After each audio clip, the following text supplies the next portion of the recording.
I had some questions from some of the viewers and people on my Discord about metals and is there a time of year that are busier than another? So I was hoping that we could talk about that. All right, that's what we're talking about, guys. When is it the busiest time of year for metals?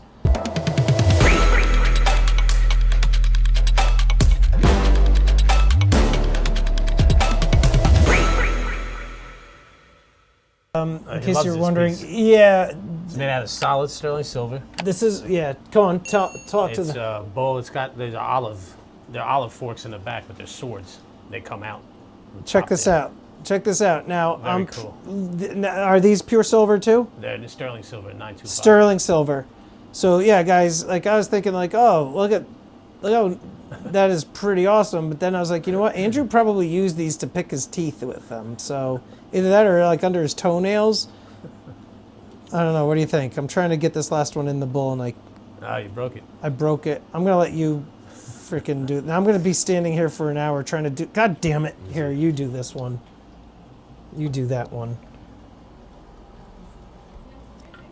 There you go. Bingo. Bingo. So, is there a time of year that's busier for you than others? Me personally, the holidays are always busy. Always around Christmas time. Why? I guess, part of my business is people selling their scrap gold. Okay. So they always do it to get that little bit of extra money, have a little bit extra, I guess, for the holidays. But summertime gets busy too. Does it really? People, come in, sell a couple ounces of gold, want to do some big project in their backyard. Oh, okay. That makes sense. Definitely those times of year. Holidays last couple of years are a little bit slower. Yeah. Any reason as to why you think, or? I don't know.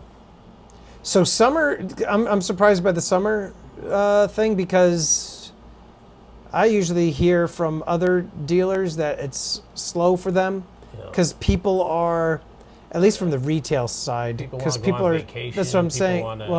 So I could see. They need that little extra bit of money for that. Right. Makes sense. What about you, man? I was going to ask you. You got a pool in your yard or anything like that? I don't have a pool. Yeah. 5 gold eagles. I think it'd be more than 5 gold eagles. You get a nice pool, 10 grand. For 10 grand? Right over here. It would be a kiddie pool. Above ground. Why, you gonna go below ground? Yeah. Big dog. Yeah, I wouldn't go above. Why, do you have an above ground? No. Good boy. No. Don't. No pools. Well, and above ground, no. But would no you trade ground. something, your metal, for something to do? I have. I've done it before. You just did recently. Last year. Yeah. Last year. No, the recent thing was the flood in the basement. Oh, that's right. And I had to rip up the basement steps and get freaking a new sump pump installed and French drains installed, and that was a tax return. I had a nice tax return. I told my wife, I'm like, oh man, look at this tax return. And then literally 3 days later, and what sucked was my deductible for my homeowner's insurance was 10 grand. This cost $9,800. It was like $8,700. I'm like, son of a gun. So we ended up, needless to say, I called the insurance company. I'm like, change my deductible to $2,500. I'll pay a little bit more each month, whatever. But like, oh my God, that was killer. But no, so last summer, I think it was last summer. Maybe it was even 2 summers ago. We had to get our air conditioning changed because that died. Did you pay for it by using metal, or you just? So yeah, I used metal? Off a couple coins. Yep, cash. I took some of the coins. This is before I knew you, but I went over to Steve and sold some coins straight to him, and just got the cash and ended up. For the holidays, do you ever have to do it for the holidays? No. To buy someone something? No, I haven't had to do that. But these were 2 big projects. I had to redo the driveway also. So it was the driveway and the air conditioning unit, which was like the central air, and we had a mini split put in for our master bedroom. So it was like $20-something thousand. Oh, damn. So and as you know, I'm a teacher, so I'm not necessarily, I'm not collecting my paycheck over the summer. I'll do YouTube and I'll do my precious metals sales. But I was like, oh my God, this sucks. But that's the beauty of having metals. What you save up for. That's the thing. Like, and a lot of people, they're like, never sell the gold. I'm like, but they say it's like a form of saving money. I'm like, exactly. You save money because if you end up needing it, you don't want to touch it, but at some point you might have to. I did it too, also for my truck. When I had to, I sold off all of my Bitcoin, my Ethereum, liquidated all my stock positions, Oh wow. had all of the cash that I had already amassed from my business that I was just hoarding, To buy a truck. and then I took 5 gold coins and sold those. Right. And then I traded in my Jeep too. It was like $60,000. It was a down payment. Oh. Down payment too. And I'm not driving some crazy How'd you fancy. buy? You've seen it. I'm not saying it on here because Yeah. How much was the final dollar? 88 and change. Oh my god. Yeah. Yeah. But this was like coming out of the pandemic when there was like that extreme shortage. Right. My Jeep at the time, the engine kept having issues, and it got to the point where after they've done so many different things, they're like, if that check engine light comes on once more, you're gonna just need to get a new engine. Oh my god. And I'm like, I just don't want to be dealing with this thing just crapping out on me, right? So I got 10K for the Jeep, and I came up with 50K cash, put it down. Should have bought a lake house. A lake house? I know. Well, I've talked about, and that's the other thing too. People trade in gold to get real estate, Yeah, sure. and I would certainly do that. You know, either that or take like a home equity line against my primary residence and use that cash to put down towards a second residence. But I've definitely have sold gold in the past for big projects like that. I did it to buy a house one time. Yeah. The nice thing too, what people need to realize is that it's replaceable. It's not going away. You could very easily find American Gold Eagles. It's not like once you sell it, you'll never get it again. So you bought a house, so you did it for real estate. I got a call one time too, funny, from a local construction guy. And he's like, I got a guy here that just bought gold bars off you. If I take it as payment, would you buy them? I said, yeah, no problem. And he let the guy use the gold bars to buy whatever construction it was. So that's another thing too, that I was thinking. That's funny that you brought that up, because I was actually thinking when Andrew and I are trying to it's me brainstorming ideas, and Andrew's like, whatever you want to do. I was thinking about like the whole barter for metals thing, like that. So that we might talk about that in a little There you bit. go. And those of you watching too, what have you ever sold your metals for? You know, I know people have had unforeseen medical bills. Nothing too crazy. Yeah, no. I got a prosthetic limb that I lost in Korea. Yeah, just let us know in the comments, you know, if you've sold precious metals, what have you used it towards? And is there something like, or that you hope to eventually one day sell it for? But yeah, I think, you know, it makes sense to buy it and sell it if you need it. That's why you stack it. Do you? Emergency. What do you see yourself, you know, selling it for in the future? I would do Other it real I estate would do it or for real estate? You know? anything else, or Maybe like you know, trade in numismatics for better dates and stuff like that. Yeah. You know? Like this, I'm sitting on this right here. If another one comes across and it's MS64, it's a better year, keep that one and get rid of this one. I've done that multiple times with my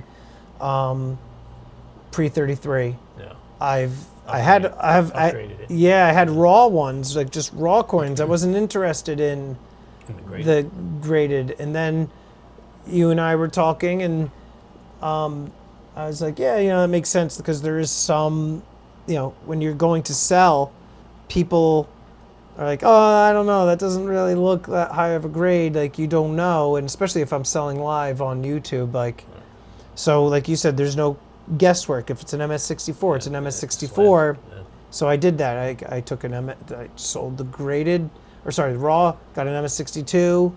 Then maybe my wholesaler had a MS64 of the particular coin at a reasonable price, and so I would sell the MS62 at that price, and I was able to like jump a couple grades for the same cost. And so I've done that. I recommend, that's a very good strategy if you're able to upgrade your collection. If you know, it doesn't have to be pre-33 gold. It could be any silver coins, Morgan dollars, even ancients, whatever. Yeah, absolutely.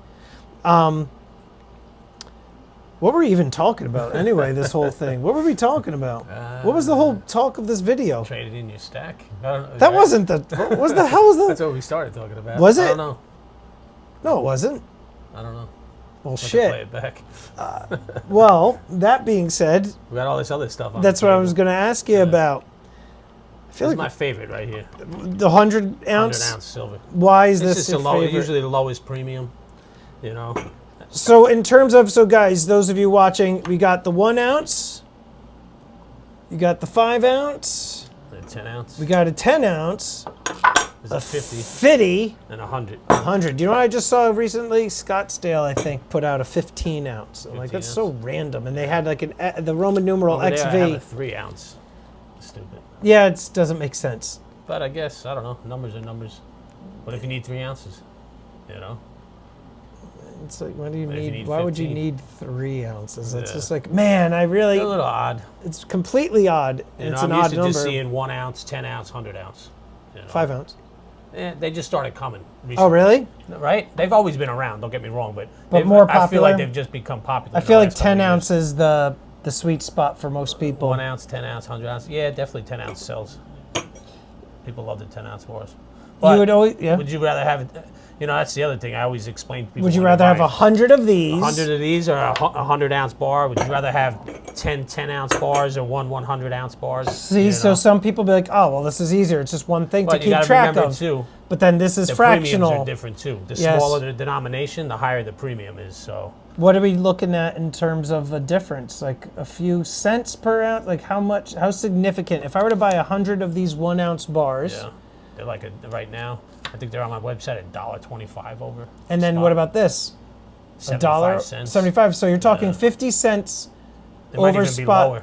difference. Yeah. And then you multiply that out by 100. So what is that? $5? What? I can't do the math. You do the math. What is it? Cheaper. Cheaper. There you go. But you know, you it's run going to into happen The with other problem too is when you want to get out of the position. Like you could, if you had easily. 100 of these, Yeah, you could sell 52 of them if you wanted to. Right. You know, or you. This one you be just have to stuck. bring it to one person and you're Cut stuck in with it. half. Yeah. Which I don't advise you doing. Some people would say the 1 ounce is the best way to go because of You that. pay the most. Right. Well, if I were to be stacking silver in silver bars, which I really don't anymore, I just stick with gold. I would just stick with the 10 ounce bars. I feel like they stack nice. They're a nice size and nice. You know, I just think they're better personally. I've never gone above 10 ounce. So you never owned 100? No. People have like, oh, what about a kilo? Nope, I won't buy a kilo. What is a kilo? 31.1? 32.15. 32.1. I would Yeah, never you know do what? that. I like the 100 ounce. Just stack them and throw them. You know, it's like. But do you stack them for yourself? Nah, I sit on them. Like I just bought these the other day. This 250 ounces came together. I just threw it in the safe and, like, Isn't this cost prohibitive for you to sell on your website? This particular bar, because it doesn't really fit in a USPS box, you know. And do you have to, for insurance purposes, send via USPS Under a or certain you dollar or UPS? Like, which are you? Under a certain dollar amount, it's USPS, and then the wholesale's another This can shipping fit method. in the flat rate. It'd be close. No, this would fit in the flat rate. Small flat, right? Yes. Yes. Yeah. Go get it. It's tight. It will fit. Do you have a small flat rate? That's what I was looking for. I see a whole bunch of think small so. ones over there. Now we have to settle this to see if I'm right. Yeah, there you go. Bingo bongo. Look at this. This is going to fit. No, you're doing it wrong. You're already doing it wrong. Show me. Just go like that. Look. It's close. It's not even, no. That's, you got a whole, I guys, don't know if I ship 100 Look ounce at bars in a this. small flat rate box. look at that. You have plenty of room. You got a Yeah. half inch there. You got 3/4 to an inch over that thing. You just wrap that in some Let's do it. paper. Someone buy this thing. And this is only going to cost you, well, now do you have to pay for insurance? No, I have a blanket insurance policy. Covers anything shipped. Which you have to share that with me. Yeah. You have to share it with me. So yeah, it fits $8. Why? How would you have sent it? So it's under the dollar amount, 5,000. This is like 3,000 maybe around. So, but what 2,900. method would you This use? would go right in that box. USPS small flat rate If I box. didn't say to you that fit in a small flat rate, how would you have done it? I'd have to go medium. You know. You would just have go put that next in a up. medium? You If would it have didn't looked at- fit. Would you have even tried that if I didn't tell you? Yeah, for some reason I didn't think that. I think they fit because they were longer. I You shipped in that before? no, I've never had a 100 ounce. I handle They're usually not this long. Usually, I handle those freaking boxes flat rate like boxes, everything fits in there. mediums, large. So I'm like, oh, it's gonna fit in this No, but, box. That's wholesale goes differently. It's with UPS, and they have those different boxes. Those are those boxes up there. Mm-hmm. So this would sit. A small flat rate UPS is like this big. a giant, You know, yeah. a giant thing. You could send multiple in there. Yeah. All right, well, guys, I think that's all we got for you because I don't even remember what the initial topic was, and I still don't even remember what we were even talking about in this conversation because now we're on flat rate shipping. But guys, definitely check out my website, EmpirePreciousMetals.com.